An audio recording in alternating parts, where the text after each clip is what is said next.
Hello friends, welcome to this YouTube video program. Friends, we are discussing about the guiding principles, the fundamental principles that has been taken care of in designing the National Education Policy 2020. You all are aware that NEP 2020, National Education Policy 2020, that has been finally notified by the cabinet of central government, and now it is in the process of implementation. So friends, after 34 years of wait, that finally we got the National Education Policy 2020. Earlier, the National Policy on Education, that is 1986, was enforced, and till now we are practicing the National Education Policy, National Policy on Education 1986, and its revised National Policy on Education 1992, or that is also called as Program of Action, POA, Program of Action 1992. So friends, after 34 years we have got a full-fledged education policy, National Education Policy 2020, and this document has been designed with certain fundamental principles. We are discussing about the fundamental principle. In our first program, we have discussed about certain important aspect that has been properly taken care of, or the principles that has been taken care of, that is fostering the unique capabilities of each students. Then the fundamental literacy and numeracy, that has also been discussed. Then flexibility, how to provide flexibility to the students for choosing their subject, to choosing their stream, as well as for pursuing activities in their education. Then further, how to make flexible in the educational practices, just like in arts and sciences, bringing flexibility in arts and sciences between curricular and extracurricular practices or activities, and vocational and academic streams also. That also we have discussed. Then further, we have discussed about that is emphasis on conceptual understanding. You see, the education system is highly dominated with the rote memory, the cramming of the students. They are not studying the content properly, they are not going through the detail about the curriculum. Rather, they are preparing themselves just before the examination, and they are appearing the examination. So that's why this is also another guiding principle, fundamental principle. Basing upon this, this document has been developed. You will definitely find certain recommendations about this the conceptual understanding, how to give emphasis, and how to provide importance, how to give importance for developing concept of the content. Okay, so without knowing the concept, one shouldn't appear the test. So that's why the knowledge that has been designed, that has been meant for a particular standard, the students should achieve, the students should understand that knowledge. So that is also another guiding principle. Then further, the multidisciplinarity and a holistic education. So friends, I was talking in my earlier video that how to practice, how to implement the multidisciplinary aspect. You see, in NCF 2005, these things have also been discussed, to practice multidisciplinary in the teaching learning process. Okay, so friends, mostly we talk about the interdisciplinary approach, means how to correlate, how to link with two disciplines in the teaching learning process. Then further, we have moved from interdisciplinary to multidisciplinary approach. The implementation of choice-based credit system of University Grants Commission, the CBCS system, you can say, that talks about the multidisciplinary aspect. Means an art student can take a subject from other disciplinary area. Okay, and a commerce students can take a subject as per his or her interest, as per his or her willingness, aptitude, he or she can study a subject from other discipline also. So that's why here you see our education system should not make a boundary for the students that you are confined to a discipline, you are confined to a subject. So all your actions, all your discourses should be within the discipline. So you see, knowledge has no boundary.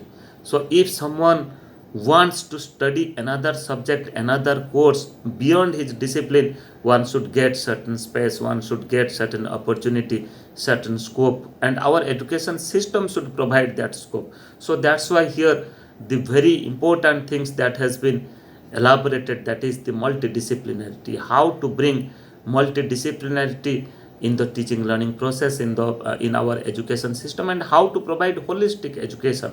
Okay, so when we are talking about holistic education, it caters, it deals the all-round development of human personality, the total development of human personality.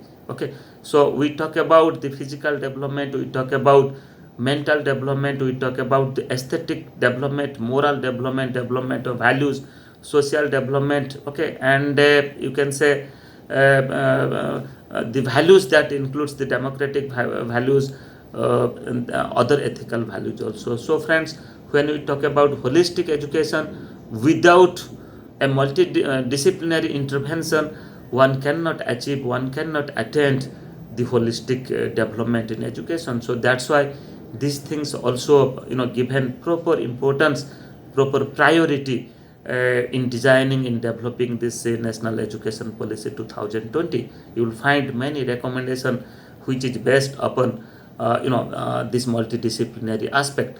Then further, another guiding principle, another you can say fundamental principles that has been taken care in this policy, that is, you can say, creativity and critical thinking. Okay, it should be encouraged, creativity and critical thinking.